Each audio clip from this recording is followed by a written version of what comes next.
We were failing. We were told the owner should be thrown out of town. You're an embarrassment to the city. You'll never sell a ticket. And I'll never forget the first night. We had convinced enough people to come out to opening night that we sold out. I think they were probably just expecting us to fail.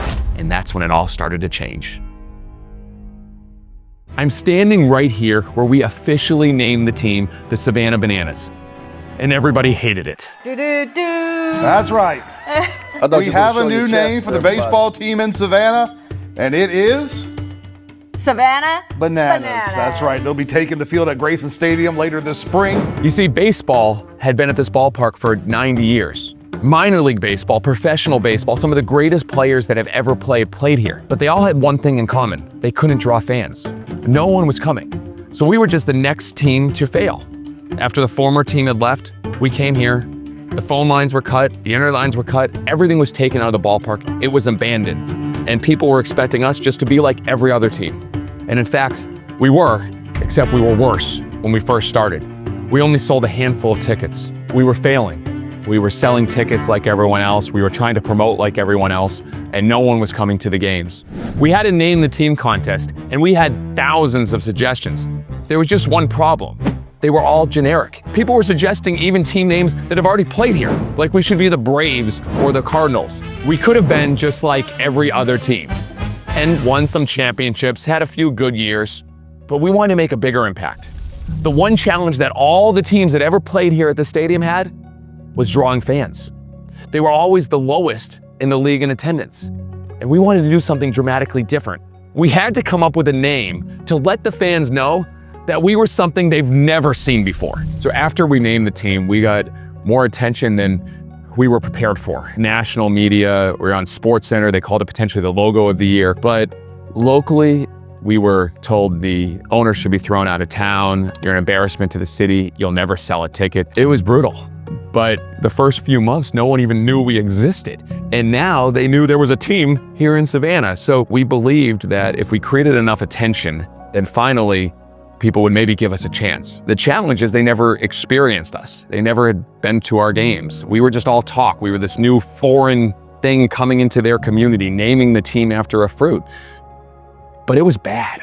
I remember at the St. Patrick's Day parade, it was myself and a few of the team members, and we were wearing our new green Savannah Banana shirts with the logo, and we were getting booed. Literally walking down the street getting booed. And people were like, who are these guys? What are they doing? But we had a bigger vision. We believed that we could create a show that people had never seen before, but they hadn't experienced it. So of course we were gonna get criticized. The key was just to get them into that ballpark to see that first night. And I'll never forget the first night. We had convinced enough people to come out to opening night that we sold out. Now that never happened. I think they were probably just expecting us to fail to see whatever this crazy team, the Savannah Bananas, was going to do. We were wearing green uniforms because we weren't quite ripe, and we played terrible. I mean, we made 6 errors, but they watched as we lifted the banana baby up in the air. They watched as we threw out the first banana. They watched as our players danced, and they saw something that they'd never seen. And that's when it all started to change. People said, wow, this Bananas team is fun. They're unique. They're memorable. And they started telling everyone they knew. And fast forward, we were able to sell out every single game. It became something. First in this community that people cared about. They felt pride. This was their Bananas team. They had changed. A lot of the people that actually said the mean things ended up buying tickets. And it turned into something truly special. At first, if you're criticized, you may be on the right path. Because no one gets excited about normal. No one talks about normal. Sometimes you gotta get a little crazy. And it was crazy to name a team the Bananas when no one wanted it. But we saw something bigger.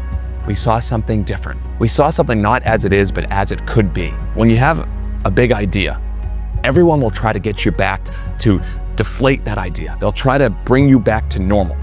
The key is to embrace your differences. Embrace those things that are big, that are crazy, that are scary. And now that you look at the Savannah Bananas and our sport of banana ball, that we're playing it all over the country in front of millions of fans, it started with that one crazy idea. But it was the ability to take that first step, to take that first swing, to come up to bat and not be worried about failing. We don't have a fear of failure. The reason we succeed is because we're willing to fail. And at first, many people would say naming the team the Savannah Bananas was a complete failure. But we were willing to keep coming up to bat and showing what the experience could be and not worried about what people wanted it to be.